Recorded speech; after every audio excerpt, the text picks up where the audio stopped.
Hello and welcome to this session. In this session, we'll be discussing a very important programming technique known as modular programming. Through this session, we'll also discuss some of the concepts related to Python modules and packages. So let's begin. Modular programming is a very common as well as important practice in almost all famous programming languages, and Python is no different.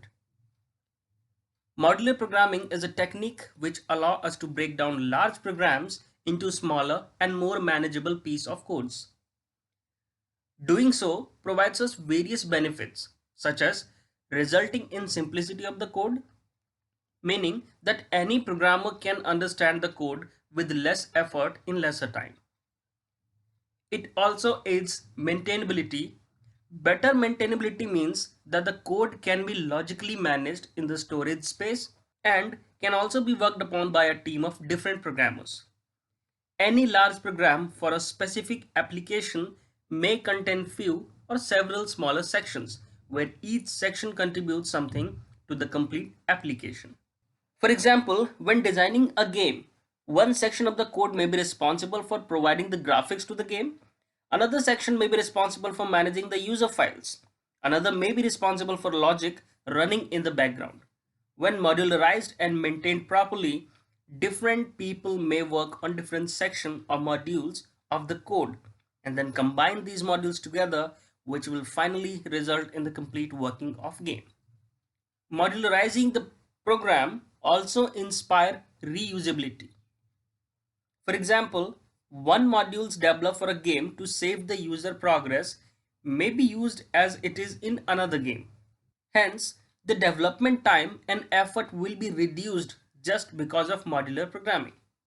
Modular programming also allows us to manage the scope of variable with ease. Functions, module and packages all are concept of modular programming practice. We have already discussed function, and in this session we'll be focusing on modules and packages. In Python, a module is nothing but a Python file with .py extension containing a set of statements. This file may be executed directly just like any other Python program, or may be imported by any other programs or module.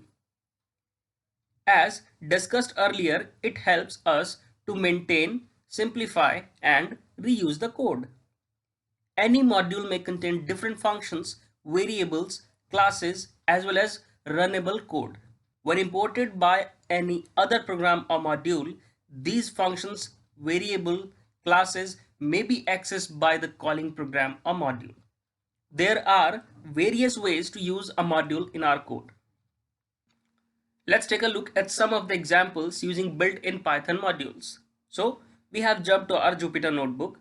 One of the built-in Python modules is math module.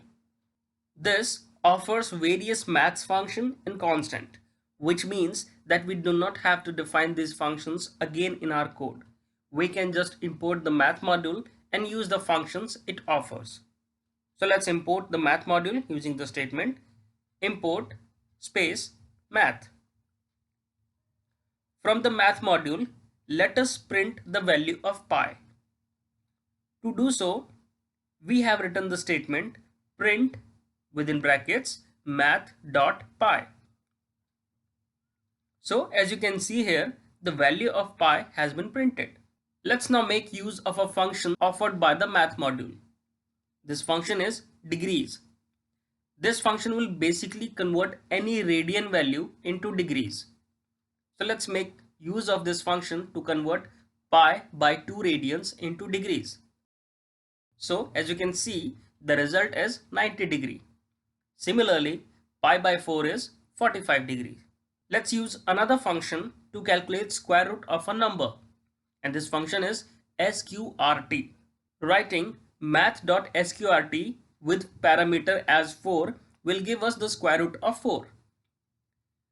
Instead of importing any module directly with its name, we can also import the module but can refer it with some other name. So let's import math but call it just m. The syntax to do so is import math as m.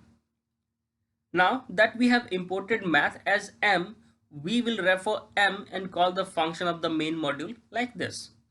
Whether we import the modules with its own name or any other name, its functions are not directly accessible in our code. For example, in order to access the sqrt function, we cannot write sqrt directly. We need to write math.sqrt. But let's say we directly want to access sqrt in our code. We can import the function sqrt itself from the math library. In order to do so, we have to write the statement from math import sqrt. Now we can directly write sqrt 16 and the result will be printed as if it was a function defined in our code. Similarly, we can also import pi in our local code and directly print the value of pi like this.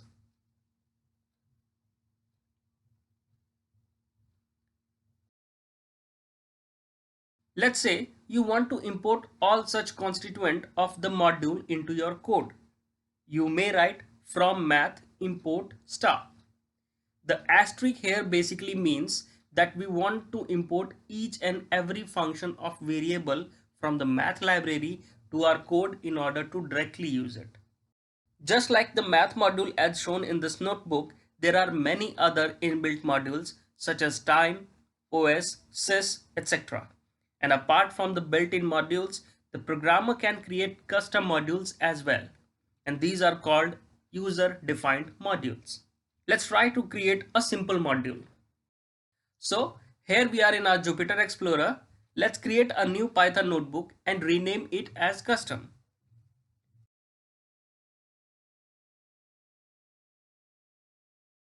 So here we have defined a new variable named var and a new function called new underscore func, which accepts two numbers and returns their product. Let's go to file, select the download as option and select the Python option and save it in our project directory as custom.py. You can give it any name you like, but the same name should be used when you import this as a module. Let's now go to our previous notebook file and import the newly created module.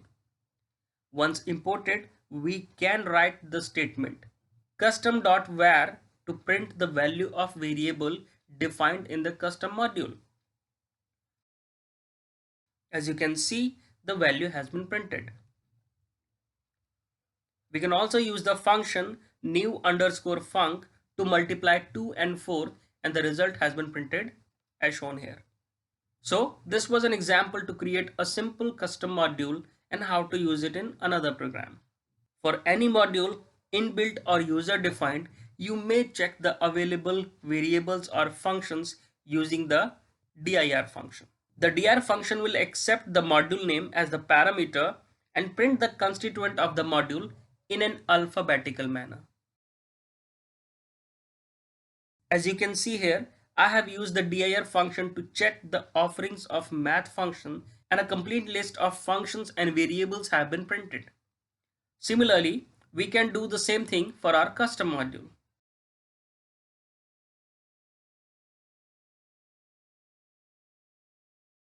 Now let's understand how Python looks for the module when you import it.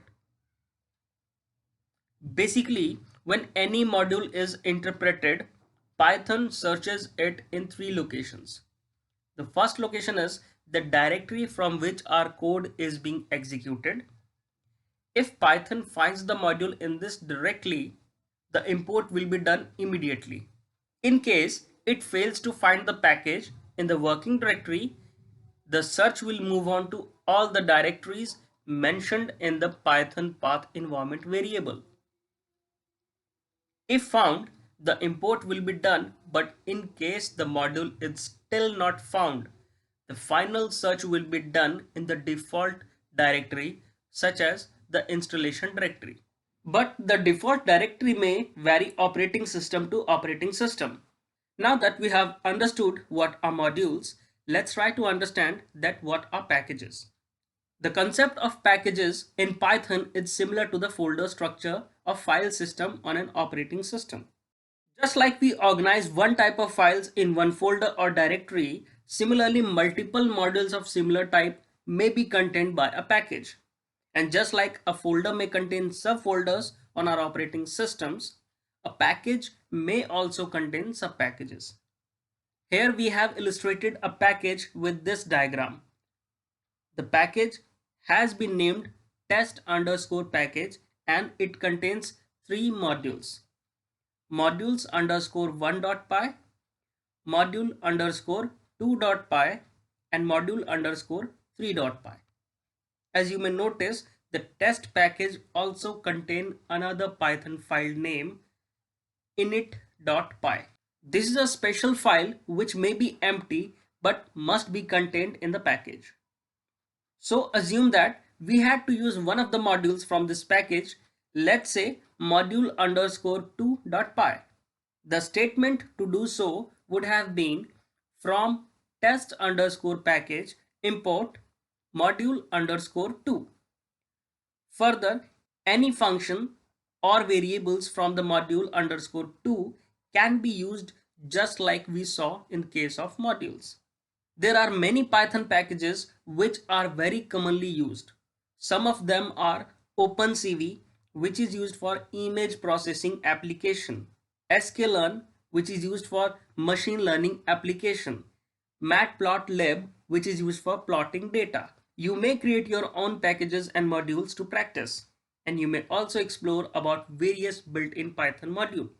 So that's all in this session. See you in the next session.